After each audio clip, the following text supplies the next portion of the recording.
إن الحمد لله نحمده ونستعينه ونستغفره ونعوذ بالله من شرور أنفسنا ومن سيئات أعمالنا. من يهده الله فلا مضل له ومن يضلل فلا هادي له، وأشهد أن لا إله إلا الله وحده لا شريك له، وأشهد أن محمدا عبده ورسوله. اللهم صل على محمد وعلى آل محمد كما صليت على إبراهيم وعلى آل إبراهيم إنك حميد مجيد. اللهم بارك على محمد وعلى آل محمد كما باركت على إبراهيم وعلى آل إبراهيم إنك حميد مجيد. أعوذ بالله السميع العليم من الشيطان الرجيم، من همزه ونفخه ونفثه. بسم الله الرحمن الرحيم. اقرأ باسم ربك الذي خلق، خلق الإنسان من علق. اقرأ وربك الأكرم الذي علم بالقلم، علم الإنسان ما لم يعلم. انتہائی خوش قسمت ہیں وہ لوگ جنہیں اللہ رب العالمین انبیاء کی وراثت کے لیے منتخب کرے۔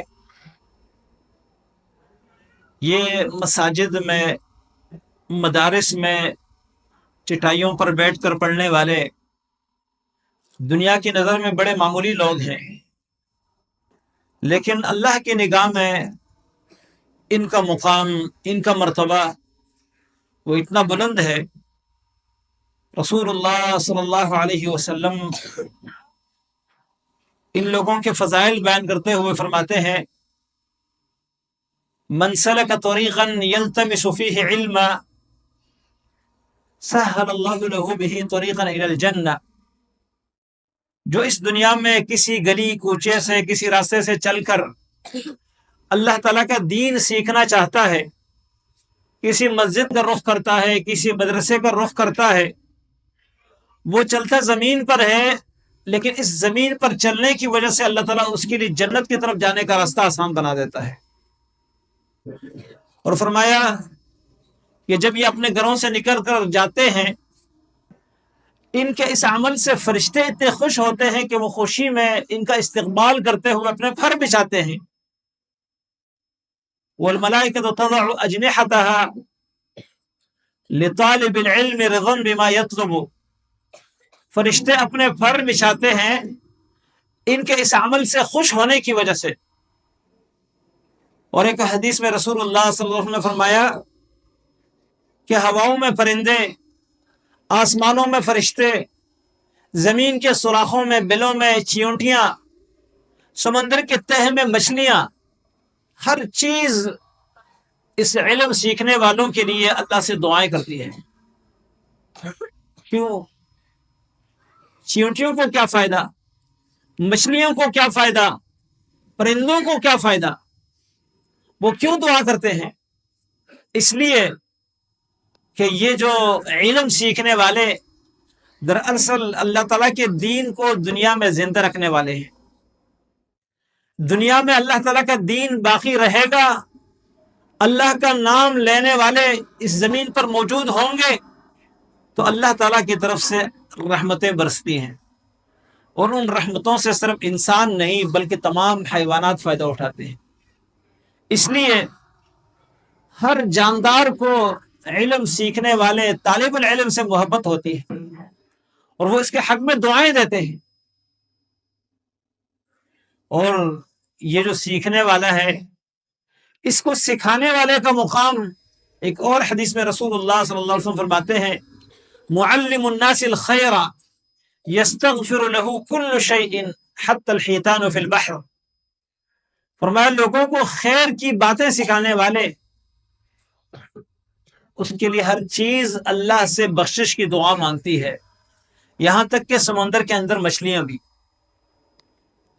لوگوں کو خیر سکھانے والے سے ہر چیز کی اتنی محبت ہوتی ہے کہ اللہ تعالیٰ نے اس کو دین سیکھنے سکھانے پر لگایا تھا، اور باقی مخلوق کو اس کے لیے دعا مانگنے پر لگا دی۔ یہ بہت بڑا اعزاز ہے۔ سیدنا ابو ہریرہ رضی اللہ عنہ مدینہ کے بازار سے گزر رہے ہیں، لوگوں کو دیکھا، کوئی خریدنے میں لگا ہوا ہے، کوئی بیچنے میں لگا ہوا ہے. بازار کے لوگ جس طرح اپنے کام میں مصروف ہوتے ہیں، ان کو اس میں مال کمانے میں، دنیا کے منافع لینے میں مصروف دیکھ کر کہنے لگے لوگوں تم کیا کر رہے ہو؟ تمہیں معلوم ہے اللہ کے نبی صلی اللہ علیہ وسلم کی مسجد میں، مسجد نبوی میں رسول اللہ صلی اللہ علیہ وسلم کی وراثت تقسیم ہو رہی ہے. اب وراثت لینے کے لیے ظاہر بات ہے لوگ بڑے حریص ہوتے ہیں. بازار چھوڑ کر، کاروبار چھوڑ کر مسجد کی طرف لوگ دوڑنے لگے. مسجد گئے، وہاں دیکھا شاید کچھ بانٹا جا رہا ہو، کچھ رسول اللہ صلی اللہ علیہ وسلم کا سرمایہ یہاں تقسیم کیا جا رہا ہو. دیکھا تو کچھ لوگ وہاں حلقہ بنا کے بیٹھے ہوئے ہیں، قرآن پڑھ رہے ہیں، کچھ یہاں بیٹھ کر رسول اللہ صلی اللہ علیہ وسلم کی حدیث سیکھ رہے ہیں. علم کا ایک حلقہ وہاں لگا ہوا ہے، دوسرا وہاں. مختلف مشائخ اور علماء کے پاس ان کے شاگرد جمع ہیں اور علم سیکھ رہے ہیں. یہ منظر دیکھ کر لوگ واپس پلٹ گئے. ابو ہریرہ رضی اللہ عنہ سمجھ رہے تھے کہ یہ لوگ میرے پاس واپس آئیں گے، وہ اسی بازار میں ان کا انتظار کر رہے ہیں. لوگ گئے، کہنے لگے ابو ہریرہ آپ تو کہہ رہے تھے کہ رسول اللہ صلی اللہ علیہ وسلم کی وراثت تقسیم ہو رہی ہے، ہم مسجد جا کے ہم نے دیکھا وہاں تو کچھ تقسیم ہوتے نظر نہیں آیا. فرمایا وہاں کچھ نہیں تھا. کہا تقسیم تو کچھ نہیں ہو رہا تھا، ہاں کچھ لوگ بیٹھے ہوئے تھے، استاد پڑھا رہا ہے، شاگرد سن رہے ہیں، سنا رہے ہیں، بس یہی منظر تھا، یہی ماحول تھا. فرمایا اللہ کے بندو یہی تو وراثت ہے اللہ کے رسول صلی اللہ علیہ وسلم کی. یہی پڑھانے والے تقسیم کر رہے تھے اور پڑھنے والے حاصل کر رہے تھے. اگر اللہ کے نبی کی وراثت چاہیے تو یہی چیز ہے. یہ علم کتنا بڑا اہم ورثہ ہے جو اللہ کے رسول صلی اللہ علیہ وسلم چھوڑ کے گئے ہیں. یہ ورثہ کہاں سے ملے گا؟ یہ وراثت کہاں سے حاصل ہوگی؟ یہ ان مساجد سے، ان مدارس سے، ان قرآنی حلقات سے. یہ اللہ کے رسول صلی اللہ علیہ وسلم کی وراثت ہے. اور ہم میں سے ہر شخص جس سے بھی کہا جائے کہ آپ کے اللہ کے نبی صلی اللہ علیہ وسلم کے حوالے سے کیا جذبات ہیں، کیا تاثرات ہیں، وہ کہے گا کہ مجھے تو اپنی جان سے زیادہ اللہ کے نبی عزیز ہے. تو جب اللہ کے نبی ہمیں عزیز ہے، آپ صلی اللہ علیہ وسلم کی وراثت ہمارے لیے عزیز نہیں؟ یقیناً ہونی چاہیے. وہ لوگ جو اس بات کو سمجھ چکے ہیں وہ اپنی اولاد کو بھی اس کام میں لگائے ہوئے ہیں، اور خود بھی بڑی عمر میں ہو کر بھی وہ اس بات کو عیب نہیں سمجھتے کہ ہم اللہ کے نبی صلی اللہ علیہ وسلم کی کوئی حدیث سیکھیں، اللہ کے نبی صلی اللہ علیہ وسلم کی بتائی ہوئی کوئی دعا سیکھیں، اللہ کے رسول صلی اللہ علیہ وسلم کا لائے ہوا قرآن سیکھیں. وہ اس میں عار محسوس نہیں کرتے. بعض لوگ اس چیز کی اہمیت کو سمجھتے ہیں تو پھر وہ کسی بھی قیمت پر اس کام کو چھوڑنے کے لیے تیار نہیں ہوتے. امام الذہبی رحمہ اللہ نے بقی بن مخلد ایک مشہور محدث ہیں، ان کا واقعہ ذکر کیا ہے. اندلس کی قرطبہ سے ان کا تعلق ہے، اور قرطبہ بڑا ہرا بھرا خوبصورت شہر. اندلس کو عروس البلاد کہا جاتا ہے، شہروں کی دلہن. وہاں سے نکل کر عرب کے صحراؤں کو طے کرتے ہوئے عراق پہنچتا ہے. اس لیے پتہ چلا یہاں پر ایک شخص ہے جس کا نام احمد ہے، حنبل کے بیٹے. علم کا ذخیرہ ان کے پاس موجود ہے، اللہ کے رسول صلی اللہ علیہ وسلم کے احادیث کے حافظ ہیں. اس امام احمد کا رخ کر کے اپنے علاقے کی خوبصورت سرزمین کو چھوڑ کر عرب کے صحراؤں میں سفر کرتے ہیں. بڑا لمبا چوڑا سفر کر کے جب عراق کے قریب پہنچے، پتہ چلا کہ احمد بن حنبل رحمہ اللہ کو گرفتار کیا گیا ہے اور ان کے درس دروس پر پابندی لگا دی گئی ہے، کوئی ان کو مل نہیں سکتا، کوئی ان سے علم سیکھ نہیں سکتا، کیونکہ کوئی ان سے علم سیکھنے آئے گا اس کو بھی پکڑا جائے گا، گرفتار کیا جائے گا۔ بقی بن مخلد بڑے پریشان، آخر کار عراق میں داخل ہوئے، امام احمد بن حنبل رحمہ اللہ کے گھر کے بارے میں چپ چپا کے پوچھتے رہے، گھر کا بتایا گیا، ان کے گھر پہنچے، کہنے لگے کہ ایک طالب علم حدیث کے علم کا پیاسا آپ کے پاس حاضر ہوا ہے، اگر آپ مہربانی کر کے مجھے کچھ علم سکھائیں گے، کچھ احادیث پڑھائیں گے، میں اس کا بڑا پیاسا ہوں، میں سیکھنا چاہتا ہوں۔ امام احمد نے فرمایا رحمہ اللہ کہ آپ کو پتہ ہے میں نظر بند ہوں، میرے اوپر پابندی لگا دی گئی ہے، مجھ سے کوئی مل نہیں سکتا، کوئی علم سیکھنے کے لیے میرے پاس آ نہیں سکتا، اور حکومت کے اہلکاروں کو پتہ چلے تو آپ کو بھی گرفتار کر لیں گے۔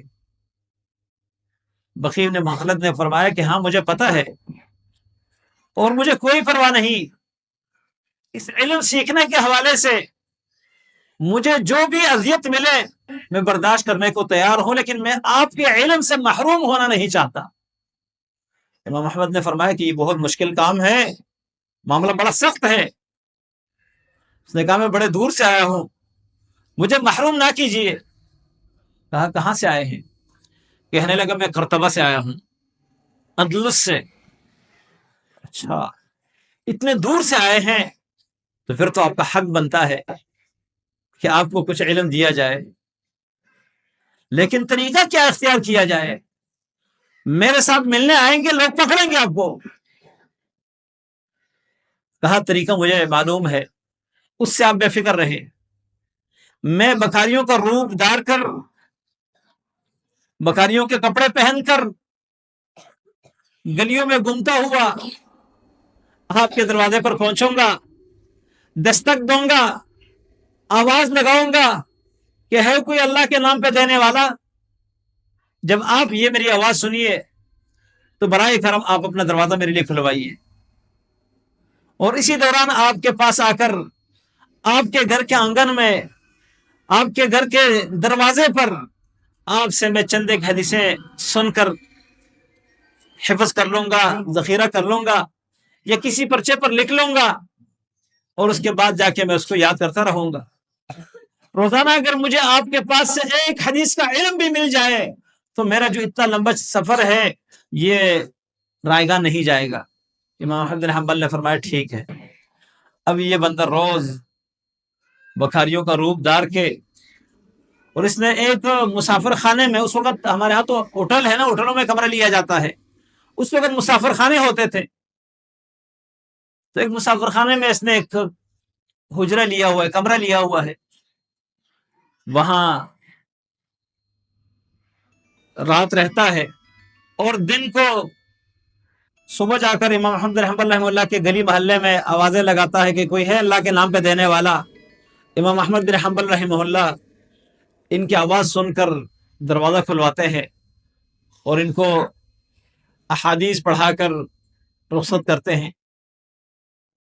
ایک دن آیا، اللہ اکبر، لوگ تو سمجھتے ہیں کہ کوئی عام مسافر آدمی ہے اور بکھاری ہے، اور کاغذ اپنے پاس جمع کرتے ہیں، رات کو ان تمام کاغذوں کو ترتیب لگا کر خوشخطی کے ساتھ اپنا ایک صحیفہ بناتے ہیں، ایک کتاب لکھتے ہیں، اپنے استاد سے سیکھی ہوئی احادیث کو جمع کرتے ہیں۔ امام احمد بن حنبل رحمہ اللہ پر وہ دن بھی آیا جب ظلم کرنے والے حکمرانوں کا دور ختم ہوا، ان کے اولاد میں سے کوئی نیک لوگ آ گئے، انہوں نے احمد بن حنبل رحمہ اللہ کو آزاد کر دیا، معافی مانگ لی۔ احمد بن حنبل رحمہ اللہ کو پتہ چلا کہ میرا وہ شاگرد جو بکاری بن کر میرے پاس آتا تھا وہ بیمار ہو گیا ہے اور سخت تکلیف میں ہے، میرے پاس آ نہیں سکتا۔ جب راحت کا وقت آیا بیچارہ بیمار ہو گیا.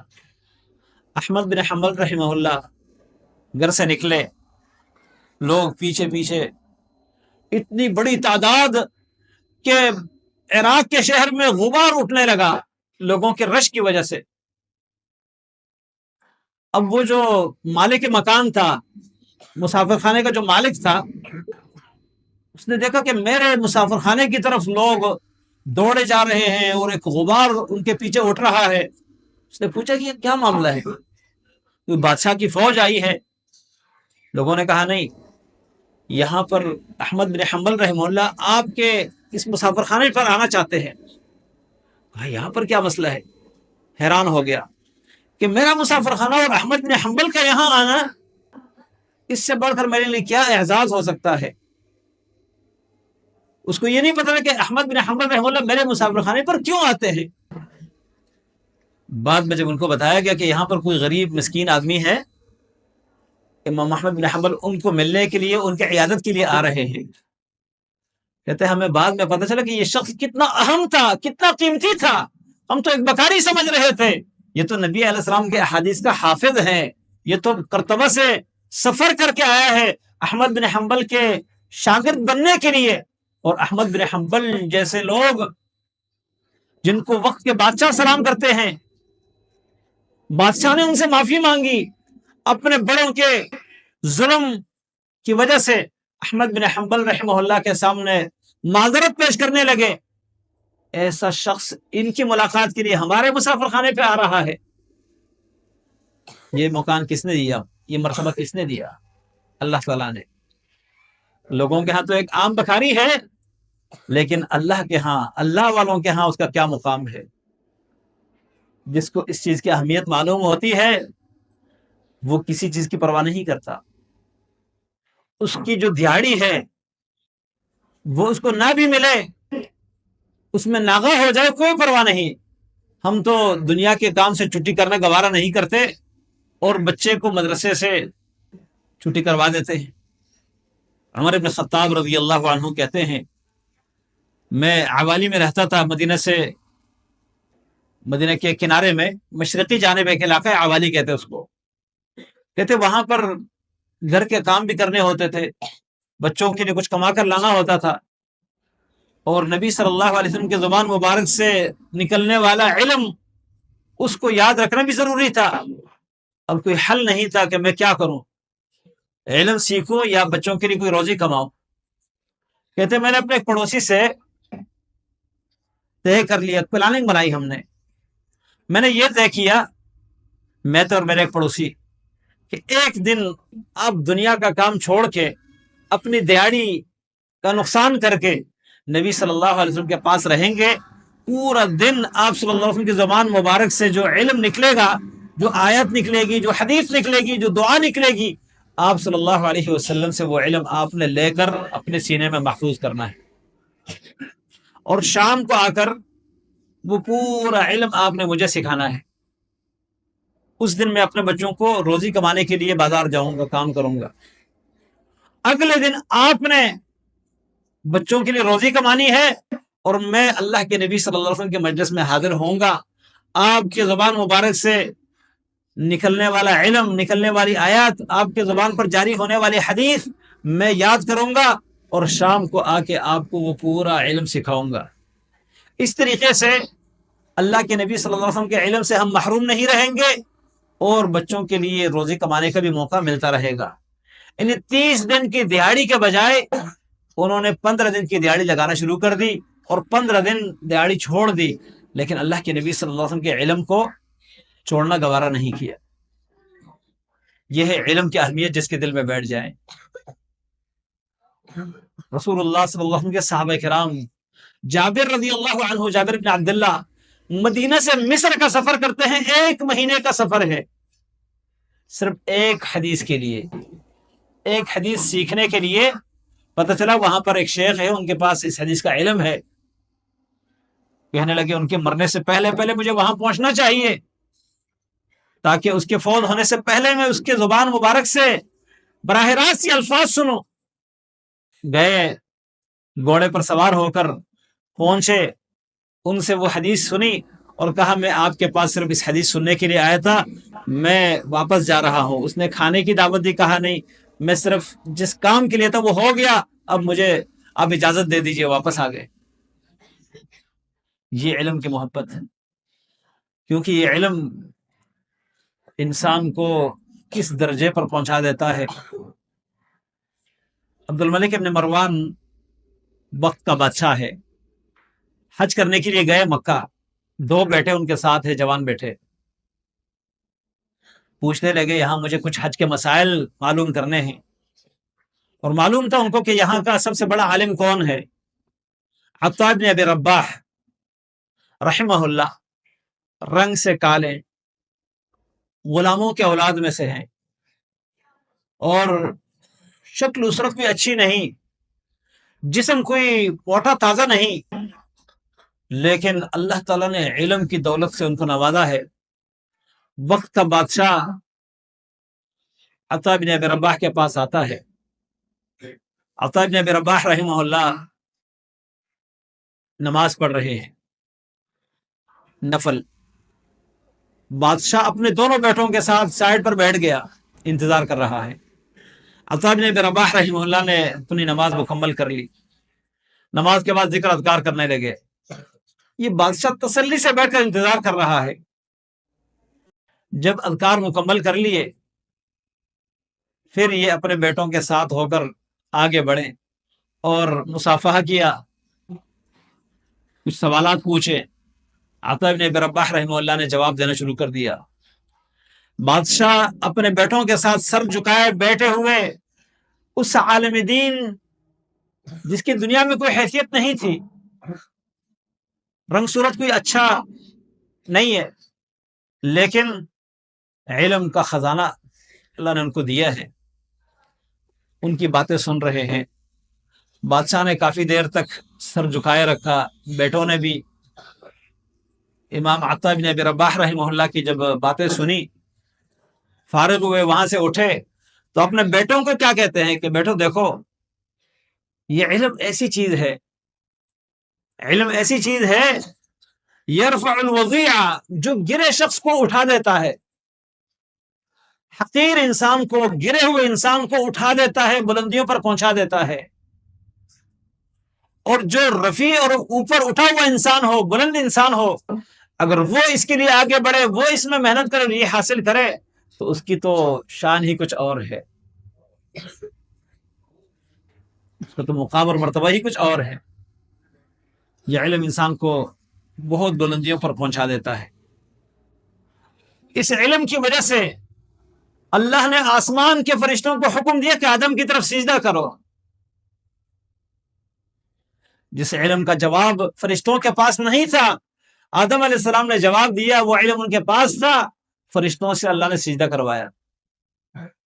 اس علم کا مقام بہت بلند ہے، اس علم سیکھنے والوں کا مرتبہ بہت اونچا ہے، لیکن بہت کم لوگ اس چیز کو سمجھتے ہیں۔ ہم دنیا کے ظاہری رنگینیوں کو دیکھ کر ہم سمجھتے ہیں نہیں فلاں کا بیٹا جو ہے اس نے فلاں ہنر سیکھا، وہ روز اتنا کماتا ہے اور اس کی اتنی عزت ہے، وہ آفیسر بیٹھا ہوا ہے، وہ جو ہے اس کے ماتحت اتنے لوگ کام کرتے ہیں۔ یہ سارا کچھ اپنی جگہ، لیکن اس ہنر کی وجہ سے، اس فن کی وجہ سے، اس دنیا کی تعلیم کی وجہ سے جو مرتبہ، جو مقام ملا ہے، وہ صرف اس دنیا کے حد تک ہے۔ جو کمائی ہے وہ اس دنیا کے حد تک ہے۔ جب یہ آنکھیں بند ہو جائے اور جسم سے روح پرواز کر جائے، پھر اس ہنر کا، اس پیشے کا، اس ڈگری کا کوئی فائدہ ہمیں نہیں ملے گا۔ لیکن یہ علم ایسی چیز ہے کہ اس کا فائدہ دنیا میں بھی ہے، اور دنیا میں نہ بھی ملے آخرت میں تو ہے ہی، آخرت میں تو اس کا فائدہ ہے۔ اس لیے اگر آپ چاہتے ہیں کہ اپنی اولاد کو، جو آپ کا قیمتی سرمایہ ہے، ان کو مزید قیمتی بنا دے، ان کو مزید کارآمد بنا دیں، ان کا کوئی واحد فائدہ آپ حاصل کریں، آپ کی آنکھوں کی ٹھنڈک بنے، آپ کو فائدہ پہنچانے والی بنے آپ کی اولاد، تو ان کو دین کا علم دلوائیے۔ دین سیکھنے پر ان کو لگائیے. کل اگر آپ دنیا میں نہ بھی ہو، یہ اولاد آپ کے لیے ایسا درخت آپ نے لگایا ہوگا کہ آپ کے مرنے کے بعد آپ وہ پھل حاصل کرتے رہیں گے. بسا اوقات انسان دنیا سے چلا جاتا ہے، اس کی اولاد نیک اور صالح ہوتی ہے، اولاد کی دعاؤں سے، اولاد کی نیکیوں سے جانے والے والدین کو فائدہ پہنچتا ہے، اجر ثواب میں اضافہ ہوتا ہے. لیکن کبھی کبھار ایسا ہوتا ہے کہ انسان چلا گیا، اولاد آپس میں دنیا کے اوپر لڑ پڑی، اولاد نافرمان بنی، والدین تو چلے گئے لیکن اولاد کی طرف سے کوئی فائدہ نہیں ملتا. اور کبھی ایسا بھی ہوتا ہے کہ ایک انسان کی اپنے اولاد نہ بھی ہو، اس نے علم حاصل کیا تھا، علم حاصل کرنے کے بعد اس نے وہ علم دنیا میں پھیلایا تھا، وہ جو اس کے شاگرد دنیا میں پھیلے ہوئے ہیں انہوں نے اس کے نام اعمال کو نیکیوں سے بھر دیا ہوتا ہے. امام ابن کثیر رحمہ اللہ، بہت بڑے مفسر، تفسیر ابن کثیر دنیا کی جانی پہچانی تفسیر ہے، اس کے مصنف یہ شیخ الاسلام ابن تیمیہ رحمہ اللہ کے شاگرد ہیں. اور 7ویں صدی کے اکثر علماء امام سخاوی ہے، امام ابن الاثیر ہے، امام ابن القیم ہے، امام ابن کثیر ہے، اور بھی بہت لمبی لسٹ ہے، یہ اکثر امام ابن تیمیہ رحمہ اللہ کے شاگرد ہیں، ان کے ہاتھوں پر پرورش پانے والے لوگ ہیں. امام ابن کثیر فرماتے ہیں کہ جب ابن تیمیہ رحمہ اللہ کو گرفتار کیا گیا، ہمارے پاس سے لے جایا گیا، اس وقت وہ کچھ صحت مند تھے. بعد میں جب ان کے پاس گئے، ان کی فوتگی پر جیل میں ان کا انتقال ہو گیا تھا. کہتے جب ہم ان کے جنازے میں شرکت کے لیے گئے، ہم نے دیکھا کہ وہ پہلے سے بہت زیادہ کمزور ہو چکے تھے. دنیا سے گئے، اپنے اولاد چھوڑ کے نہیں گئے، ان کی کوئی اولاد نہیں تھی، لیکن پوری امت کو چھوڑ کے گئے جو ان کے لیے دعا کرتی ہے. کوئی اپنے اولاد صدقہ جاریہ کے طور پر چھوڑ کے نہیں گئے، لیکن ایک پوری امت چھوڑ کے گئے جو امت ان کے لیے صدقہ جاریہ بنی رہی. یہ حقیقت ہے، کیونکہ ان کے پاس جو سرمایہ تھا وہ ایسا سرمایہ تھا جس کے بارے میں انسان کو ڈر نہیں ہوتا. دنیا کے مال دولت کا انسان کو خطرہ رہتا ہے، میں مر گیا تو یہ مال کون سنبھالے گا، یہ تو جو عزیز اور اقارب ہیں وہ اس کے انتظار میں بیٹھے ہیں، اپنی اولاد نہیں تو میں کیا کروں گا، پریشان ہوتے ہیں نا لوگ. لیکن جس کے پاس علم ہے اس کو اس سے پریشان ہونے کی ضرورت نہیں ہے، کیونکہ اس کو یہ ڈر تو نہیں ہے کہ چوری ہو جائے گا علم، کوئی اس پر قابض ہو جائے گا. اچھی بات ہے، آپ سے کوئی لے لے، کوئی حاصل کر لے، آپ کے لیے فائدہ ہے. امام ابن تیمیہ رحمہ اللہ کو جب جیل میں ڈالا جا رہا تھا تو انہوں نے جو الفاظ کہے، وہ کہتے ما یصنع اعدائی بی، میرے دشمن میرا کیا بگاڑیں گے، انا جنتی و بستانی فی صدری، میرا جو باغ ہے، باغیچہ ہے، وہ میرے سینے میں ہے، علم، اس کا پھل دنیا میں پھیل رہا ہے، میرے سینے میں ہے. اور کہتے ہیں انا قتل شہادہ، اگر یہ مجھے قتل کریں گے تو میری موت، میرا جو قتل ہے یہ میرے لیے شہادت کا درجہ ہے. وہ اخراجی من بلدی سیاحہ، مجھے جلاوطن کریں گے تو میرے لیے سیاحت ہے زمین میں، اور زمین میں گھومنے کا موقع ملے گا. اور کہتے ہیں اگر مجھے یہ قید و بند میں جیلوں میں ڈالیں گے تو پھر اپنے رب سے خلوتوں کا مجھے موقع ملے گا.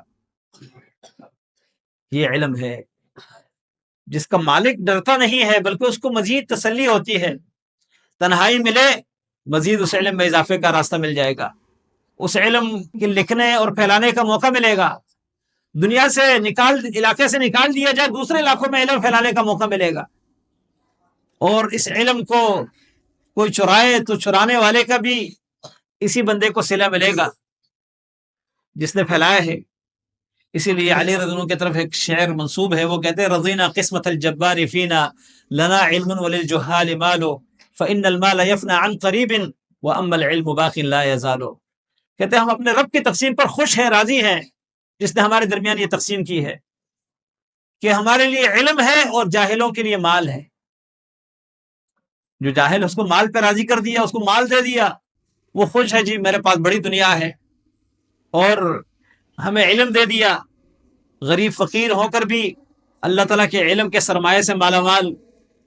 کہتے ہیں فَإِنَّ الْمَالَ يَفْنَى عَنْ قَرِيبٍ، مال تو بہت جلدی ختم ہو جاتا ہے، مال جتنا لگائے گا ختم ہوگا. وَإِنَّ الْعِلْمَ بَاقٍ لَا يَزَالُ، علم جو ہے وہ تو باقی ہے، وہ ختم نہیں ہوتا، جتنا لگائیں گے خرچ کریں گے اتنا ہی زیادہ اس میں اضافہ ہوگا. تو یہ علم ایسا سرمایہ ہے جس کے خزانے ختم نہیں ہوتے. اس لیے ہمیں علم کے حصول کے لیے خود بھی کوشش کرنی چاہیے. یہ جو ہم کہتے ہیں نا میں اب میری زبان موٹی ہو گئی، زبان موٹی نہیں، اگر یہ موٹی ہوتی ہے آپ کے منہ میں نہ آتی، ٹھیک ہے نا، زبان موٹی نہیں ہوتی، ہم کہتے ہیں موٹی ہو گئی. زبان موٹی نہیں ہے، آپ محنت کر لیں. صحابہ کرام مسلمان ہوئے، کسی کی عمر 50 سال ہے، کسی کی 40، کسی کی 30، سارے بچپن میں تو نہیں مسلمان ہوئے تھے. انہوں نے قرآن سیکھا یا نہیں سیکھا؟ سیکھا. ہمارے زمانے میں ہم نے کئی لوگوں کو دیکھا ہے جو بڑی عمر میں آ کے قرآن پڑھتے ہیں، سیکھ جاتے ہیں. ٹھیک ہے مشکل ہوگا، لیکن اس مشکل کا اجر بھی ڈبل ہے. رسول اللہ صلی اللہ علیہ وسلم فرماتے ہیں الماہر بالقرآن مع السفرۃ الکرام البررہ، جو قرآن کریم مہارت سے پڑھنے والا ہے وہ ان فرشتوں کے ساتھ ہوگا جو اللہ تعالیٰ کے سفیر فرشتے ہیں، اللہ تعالیٰ کی طرف سے مختلف ذمہ داریوں پر مسلط ہیں. فرمایا الکرام معزز فرشتے ہیں، البررہ نیک ہیں، ان کے ساتھ یہ ہوگا قیامت کے دن. اور ان کا ساتھ نصیب ہونا کتنا بڑا اعزاز ہے. اب آپ یہاں تشریف لائے ہوئے ہیں، ادارے والے منتظمین جس کو زیادہ اعزاز دیتے ہیں، سارے قابل عزت ہیں، سارے قابل احترام ہیں، اور اس دینی مجلس میں آنا ہی اللہ کی طرف سے اعزاز ہے. بہت سارے لوگ گھومتے پھرتے ہوں گے، اللہ نے توفیق نہیں دی.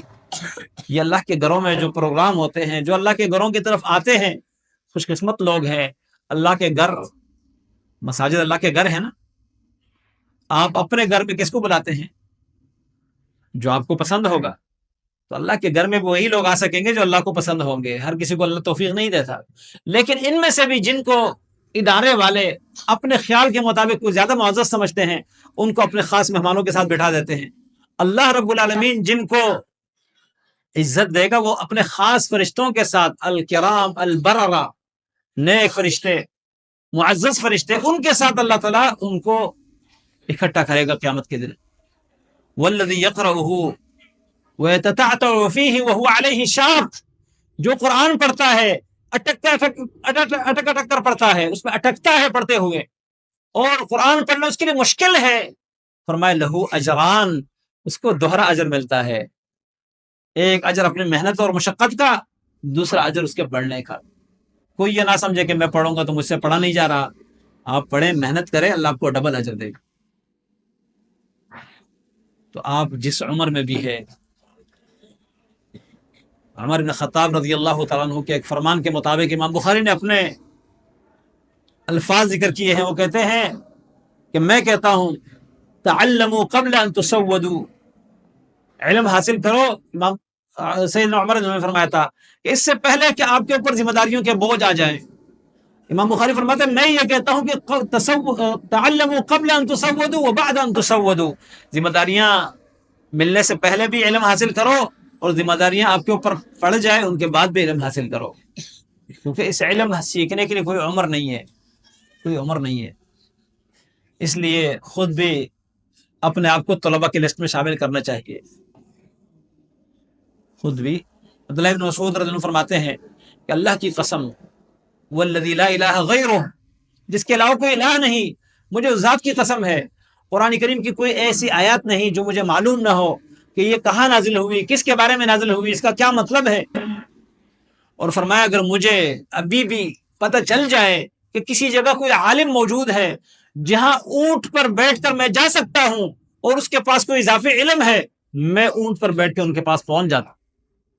اتنے بڑے عالم ہونے کے باوجود. موسیٰ علیہ السلام اللہ کے نبی ہے، جب پتہ چلا کہ ایک شخص ہے جن کو مجھ سے زیادہ علم دیا گیا ہے، اللہ تعالیٰ سے دعا کی یا ربی کیف الطریق الیہ، اے اللہ اس عالم کے پاس پہنچنا کیسے ممکن ہے. شوق پیدا ہو گیا. تو جو علم کا شوق ہے، علم کا جو حرص ہے، یہ ختم نہیں ہوتا، اور ہر عمر میں اس کے لیے کوشش کرنی چاہیے، ہر عمر میں۔ اور پھر جو اگلی بات میں کہنا چاہتا ہوں وہ یہ ہے کہ یہ جو پڑھانے والے ہمارے بھائی ہیں یا ہماری بہنیں جو پڑھانے والی ہیں، ان کا ہم پر بہت بڑا احسان ہے، معاشرے پر، علاقے والوں پر، جو ہمارے بچوں کو آخرت کے لیے تیار کرتے ہیں۔ ان کا یہ بہت بڑا کردار ہے، ان کا شکریہ ادا کرنا چاہیے، ان کے لیے دعائیں کرنی چاہیے۔ ان کی جو کوتاہیاں ہیں، ان کوتاہیوں کے لیے اللہ سے معافی کی دعا کرنی چاہیے کہ اللہ معاف کر دے، اور ہمیں خود بھی کہ ہمارے طرح انسان ہیں، ان کی کوتاہیوں سے صرف نظر کرتے ہوئے اصلاح کی کوشش کرنی چاہیے۔ اور ساتھ ساتھ جو علم سیکھنے والے ہیں، عالم بننے والے ہیں، ان کی ذمہ داریاں بھی بہت بڑی ہے۔ صرف سیکھ کر، حاصل کر کے، سینے میں جمع کر کے یہ کافی نہیں ہے، اس کے بعد ہمارے اوپر بہت بڑی ذمہ داری۔ معاشرے میں اس وقت تمام ممالک میں سب سے زیادہ جو کوشش کی جا رہی ہے وہ اس علم کو مٹانے پر، کتاب سے لوگوں کو دور کیا جائے، علماء سے لوگوں کو دور کیا جائے، اور علم حاصل کرنے کے لیے لوگوں کو یوٹیوب اور ٹک ٹاک اور ان چیزوں پر لگا دیا جائے کہ جی یوٹیوبروں سے علم حاصل کرو، ٹک ٹاکروں سے مسائل سیکھو۔ یہ جہالت کی انتہا ہے، اور نبی علیہ السلام کی وہ حدیث بالکل صادق آتی ہے، یرفع العلم ویکثر الجہل، علم اٹھا لیا جائے گا، جہالت عام ہو جائے گی۔ اور علم کے اٹھ جانے کے بارے میں نبی علیہ السلام نے فرمایا کہ اللہ تعالیٰ لوگوں کے سینوں سے علم نہیں چھینتا۔ علم اللہ تعالیٰ اٹھاتا کیسے ہے؟ وَلَكِنَّهُ يَقْبِضُ الْعِلْمَ بِقَبْضِ الْعُلَمَاء، علماء کی موت سے علم ختم ہوگا۔ ابھی یہ کرونا کے بعد سے لے کر ابھی تک علماء کے جانے کا سلسلہ جاری ہے، کتنے علماء دنیا سے چلے گئے، بڑے بڑے علماء، پیچھے ان کی جگہ پر کرنے والے کوئی نظر نہیں آتے۔ ہمیں علم کے حصول کے لیے انتہائی محنت کرنی چاہیے، اور اس علم کے سرمایہ کو جو اللہ کے نبی صلی اللہ علیہ وسلم کی وراثت ہے، اس کو محفوظ کرنا اور اگلی نسلوں تک منتقل کرنا، یہ ہماری ذمہ داری ہے، اور اس ذمہ داری کو نبھانے میں ہمیں اپنا کردار ادا کرنا چاہیے۔ ہم خود علم حاصل کریں، اپنے بچوں کو علم کے حصول کے لیے لگائیں، ان اداروں کے ساتھ تعلق رکھیں، ان اداروں کی سرپرستی کریں۔ بہت سارے لوگ اللہ نے اولاد کی نعمت سے ان کو محروم کیا ہوا ہوتا ہے، اگر اللہ تعالیٰ اولاد دے دے یہ بھی آزمائش ہے، اللہ تعالیٰ محروم کر دے تو یہ بھی آزمائش ہے، لیکن جس کو اللہ نے محروم کیا ہے، میں ان کو ایک مشورہ دوں گا کہ آپ اللہ تعالیٰ کے کسی بندے کے بچوں کو آپ دیکھ لیں، اپنی ذمہ داری اٹھا لیں کہ اس بچے کو میں نے دین کا علم دلوانا ہے، اس کے سارے اخراجات میرے ذمہ ہیں۔ آپ یقین کریں دنیا سے اب چلے جائیں گے، آپ نے ایسا درخت لگایا ہے، اپنے جانے کے بعد آپ پر اس کا سایہ رہے گا، اس کا پھل آپ کھاتے رہیں گے، دنیا میں آپ نہ بھی ہو، اس بچے کو آپ نے تیار کیا، آپ کے لیے بچہ صدقہ جاریہ ہوگا۔ آپ اپنے اولاد سے محروم بھی ہوں گے، اللہ تعالیٰ نے آپ کو ایسے نیک بچوں سے محروم نہیں کیا جو آپ کے لیے صدقہ جاریہ بنے رہیں گے۔ اس لیے ہمیں ہر لحاظ سے اس علم کی آبیاری کی کوشش کرنی چاہیے، اور علم کے پاسبان بننے چاہیے، علمی مراکز کی پشت پناہی کرنی چاہیے، اور ان طلباء اور علماء کا ساتھ دینا چاہیے۔ ہم بھی اسی مقصد کے لیے یہاں حاضر ہوئے، کوئی نصیحت کرنے کی انشاءاللہ زیادہ ضرورت نہیں ہوگی، صرف ان بچوں کے حوصلہ افزائی کے لیے اور اپنے آپ کو ان کے ساتھ شریک کرنے کے لیے کہ ہم بھی آپ کے ساتھ ہیں، ہم بھی طالب العلم ہیں، ہم بھی سیکھنے والے ہیں۔ اللہ تعالی ہم سب کو طلاب العلم